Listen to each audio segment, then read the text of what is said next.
I did not know there was another person I was going to be a part of Opium other than Ken and Lonely. Glock 40 Spaz. I feel like I've heard of the name. Now, how did he reject King Vamp? Because From recording on Xbox headsets to rejecting Playboy Carti's Opium, here is how Glock 40 Spaz became one of Atlanta's most popular upcoming rappers. The 19-year-old most popular. was born in Eastside Atlanta. However, he moved all around the city throughout his childhood years. He was also frequently in and out of juvenile detention as a teenager. He would start rapping using heavy auto-tune from his inspiration, D Savage. He said he didn't like the auto-tune, so he started rapping without it. He said that's when he started seeing his potential. His rap name comes from his liking of the Glock 40 pistol, with it being his favorite gun. He also said that it's a big gun, which represents his aspirations of him going big. He then said that the spaz part comes from him spazzing out, which I guess is about his work ethic when rapping. He would drop his first track on his group SoundCloud page, EBG Records. The group name stands for Everyday Bang Gang and features members such as Lil EBG, Baby Solid, and Go Unna. Unfortunately for EBG, 3 of their current members are in jail. Lil EBG and Go Unna, aged 13 and 19. 13? He in jail 13? Wait, what? Bro, 13. Drop his first track on his group SoundCloud page, EBG Records. The group name stands for Everyday Bang Gang and features members such as Lil EBG, Baby Solid, and Go Unna. Unfortunately for EBG, 3 of their current members are in jail. Lil EBG and Go Unna, aged 13 and 19, are both currently locked up on murder charges. Then Glock 40... Who let the let's say child, who let him shoot anything? Who let him do anything like that?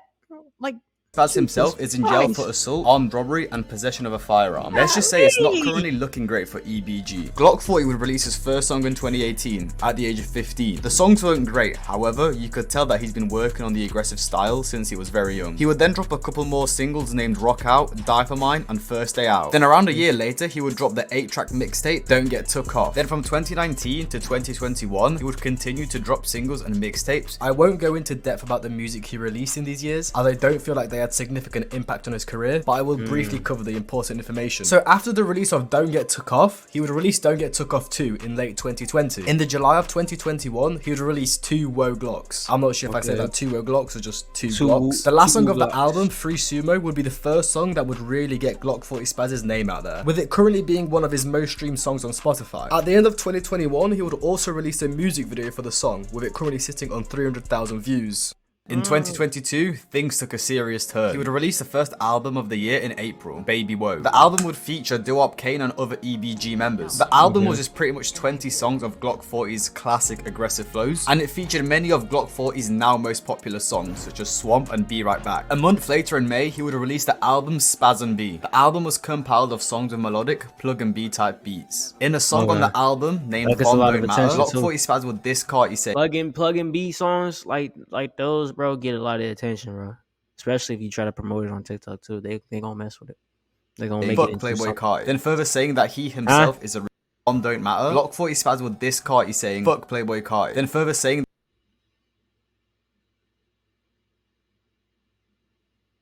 who the fuck you think you is? You can't diss King Vamp. Don't. That's why you're not Opium. F you. I forget you. You're not Opium. That he himself is a real vamp and Carti is a fake vamp. After the release of the album, he would perform his first ever show in his hometown Atlanta.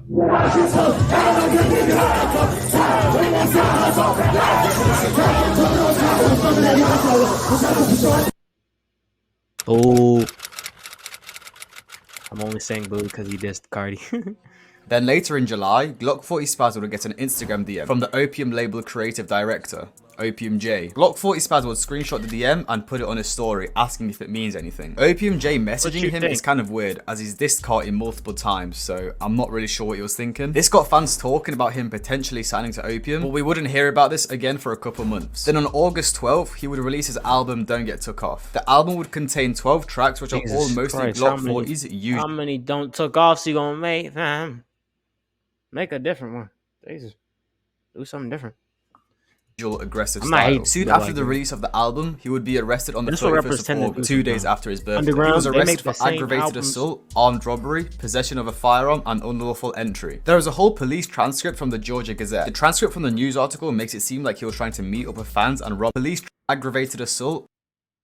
He would be arrested on the 31st of August, 2 days after his birthday. He was arrested for aggravated assault, armed robbery, possession of a firearm, and unlawful entry. There is a whole police transcript from the Georgia Gazette. The transcript from the news article makes it seem like he was trying to meet up with fans and rob them. However, fans on Reddit are saying that the alleged victims were actually drug dealers. Unfortunately for him, the following months would be when he would really start to gain a lot of traction. At the start of September 2022, Glockspazz would be hit up by Young Scooter. Then a couple weeks later, OPIUM J would tweet mentioning Glockspazz, suggesting he is signing to the OPIUM label. But then an OPIUM member, Homicide Bino, would reply to the tweet, disproving the rumor. Then literally a day later, Trippie Redd would be seen playing Glockspazz's music on his Instagram live.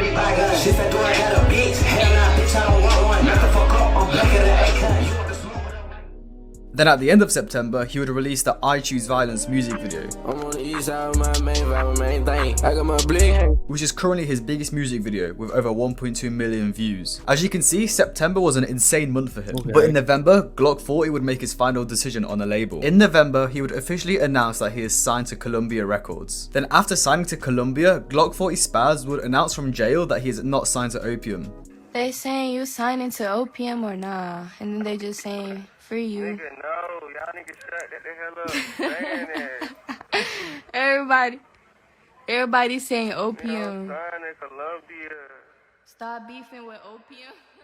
And that wraps it up for Glockspazz. As we can see, he has lots of potential and he's set to be a superstar. However, he needs to get out of jail ASAP and not get into any more trouble. So I'm going to interrupt this here because he's just recently done an interview from jail and he said that he wants to move to LA to stay out of trouble and just focus on music. It's just certain shit. I'm moving when I get out on God.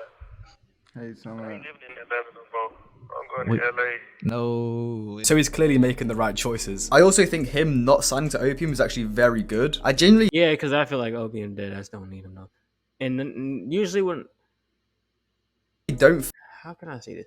Usually when people, I don't know. I just feel like that wouldn't fit for his style, and like he'd get held back. Voice crack. Think he fits the OPIUM aesthetic, and also he's got his own EBG records with many promising artists on it already, so I think it was a good choice to not sign to OPIUM. And that's it. If you guys enjoyed, I'd appreciate if you could Hey man, I mean this is my first time finding out about him, Glockspazz, but I feel like I've heard of the name before from somebody. But hey man, now why you dissing Cardi though? Cardi ain't do nothing to you, fool.